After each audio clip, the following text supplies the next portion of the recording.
Huh? You're not getting up there. No. Knock over turbos and all sorts. Can see you, you want to jump.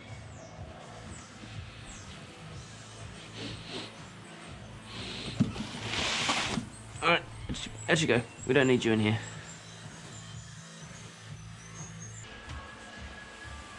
Hi guys, so we're back. Like I said, we'd get the turbo and everything on and go from there. So I was having a think about it, and the manifold kit that I got, this ARP kit, it's a good idea. I'm pretty sure the stud and nut is going to be real resilient to heat. I'm just not too sure on how it's going to fix, because it's got flat washers and I put quite a bit of tension on it. I put tension on this one, it needs to be tightened up. Oh, wrong way, Roger. God. Good start to the day. Too busy focusing on filming. So I'm gonna really, the boys know that I do things what we call cowl tight, so that ain't coming loose. So if I was to loosen that with this Nord lock, it's gonna be really, really tight. This here was cowl tight and not even double spanned, I'm pretty sure. Yeah, look at that, just comes off straight away. So I think I'm making the right decision to change these. Even though it's a kit, sometimes experience from racing overrules what comes in a box. So Nord locks, these have been used before, they cost a fortune. I reuse them, so you just got to make sure that the locking sides touch. They fall apart after one use, so you just end up with like halves everywhere. And I was going to use the washer and the Nord lock, but the more I look into it, it's actually worse. So just run the Nord locks on their own. I reckon even hand tight like that, one spanner would probably never come undone. But no, habits are habits. It's getting cowl tight. Oh, that ain't going nowhere. Alright, I'll get through this and we'll carry on.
Sit. Good girl. Good girl. Come on.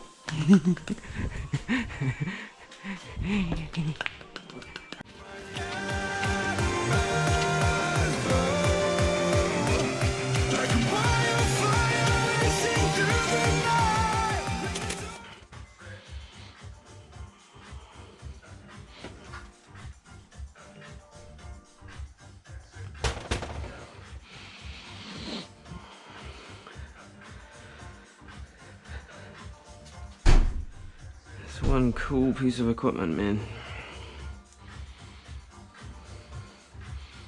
Had it for over 10 years now.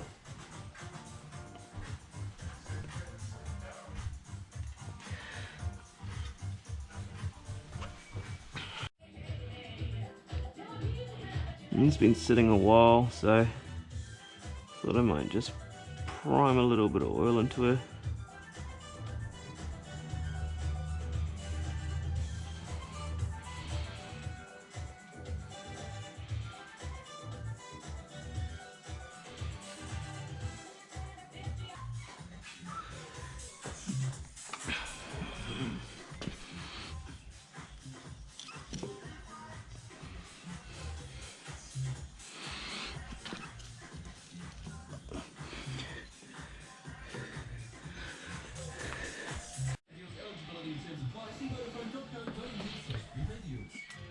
Just chuck the oil line in. Really good, these flexible lines, got some heat proof shielding on it. This is the water pipe, goes on here like this. Just got to track down my gaskets and goes on there. I was thinking it might be easier to chuck in now before the turbo. More room. I'll just put it on without the pipe actually. Dubs? Dubs? Stretch? Hello. Hands are dirty, you get the back. Alright, I'm gonna put the turbo on. You don't wanna help? You're out. I'm gonna put the turbo on. You wanna help?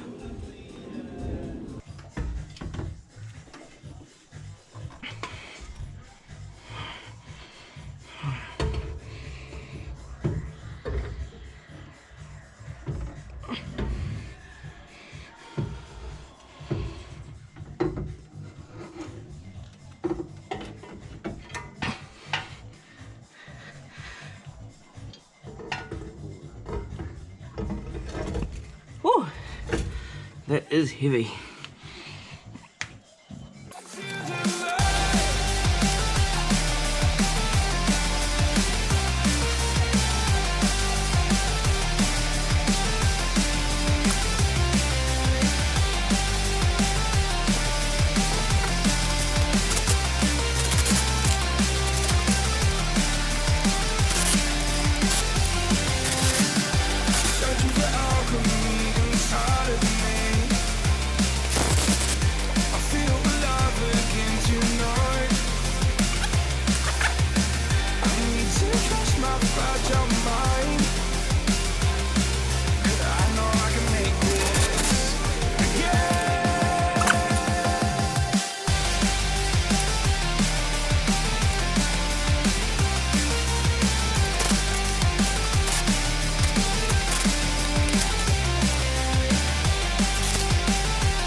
And there we have it.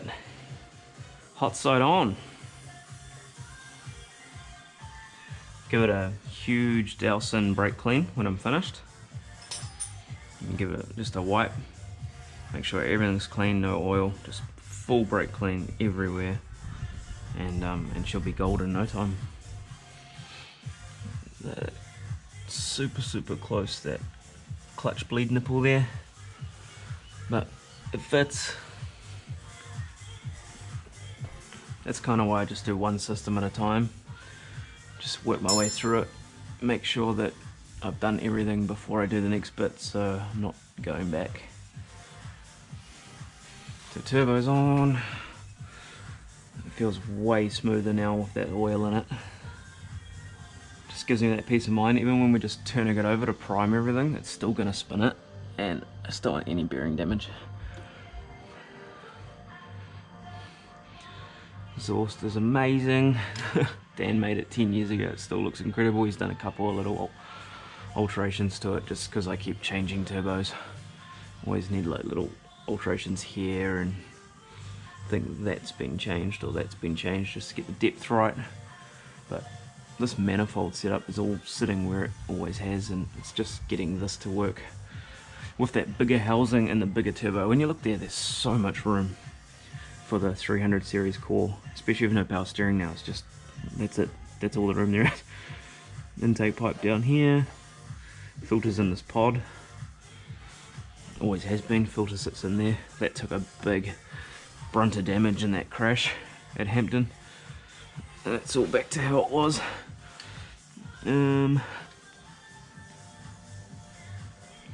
Yeah, so housing will be different if we need it. Dump pipe, and I'll probably just keep these two, and with these slip joints just go straight down, and then run a new dump pipe from the new housing, and sort of just swap over. But gates and everything will sit with our. That's if we need the 300 series core. I think we are going to need it for what I want, but let's just do one thing at a time. So there you go, hot side is done. Let's move on.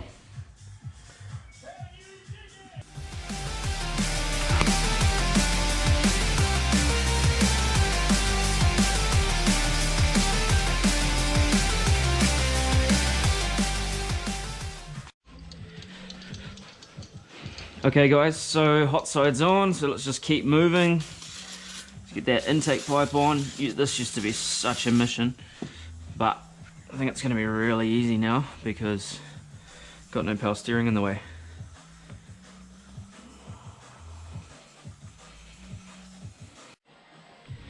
Okay, we're making a lot of progress now. Radiator's on, intercooler's on, brackets.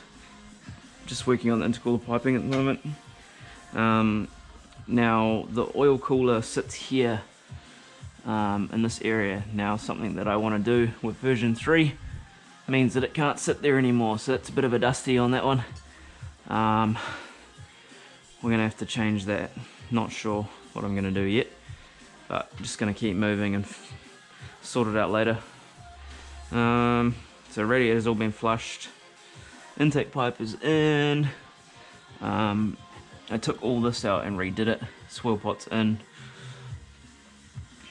Took this all out, cleaned it. It's got a drain at the bottom. It's going to remove the drain because the drag car only really fills it up once a night. Well, the old motor. Hopefully this new motor doesn't actually breathe as much as that, but when it's track racing it was like every session, so I ended up putting a bleed on the bottom, a drain, which worries me a little bit with the tyres, but I've just changed it now. And I've just made it a cap, so it's like really easy to keep an eye on. Hard to see for you, but yeah. So my favourite tool came out. That sorted that out.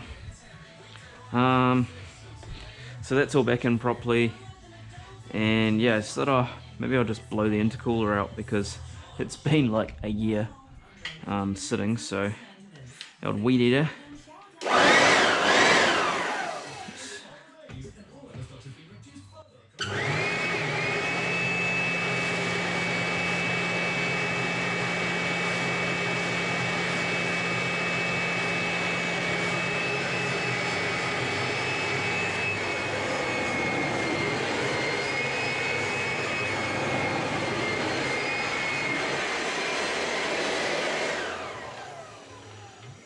She looks pretty clean to me.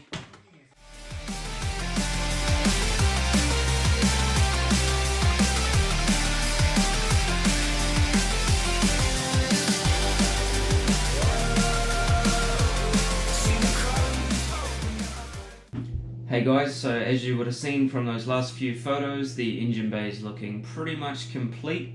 Just a few little things to go, like wiring and of course fluids. And then from there we'll have the video that we've all been waiting for, which will be the startup video. So thanks again for tuning in, and I'll catch you all on the next one.